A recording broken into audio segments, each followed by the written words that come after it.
वफाकी आईनी अदालत में खैबर पख्तूनख्वा में खाकरोबों की भर्ती से मुतालिक केस की समाअत हुई, जहां अदालत ने 2016 सूबे में साल 2016 से अब तक खाकरोबों की तमाम भर्तियों का रिकॉर्ड तलब कर लिया है।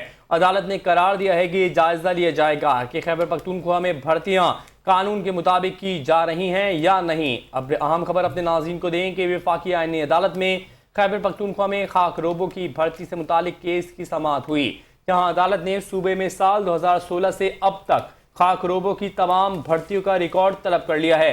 अदालत ने करार दिया कि जायजा लिया जाएगा कि खैबर पख्तूनख्वा में भर्तियां कानून के मुताबिक की जा रही हैं या नहीं।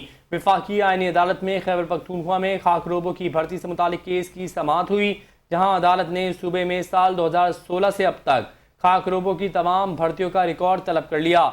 अदालत ने करार दिया कि जायजा लिया जाएगा कि खैबर पख्तूनख्वा में भर्तियां कानून के मुताबिक भी की जा रही हैं या नहीं। वफाकी आईनी अदालत में खैबर पख्तूनख्वा में खाकरोबों की भर्ती से मुतालिक केस की समाअत हुई।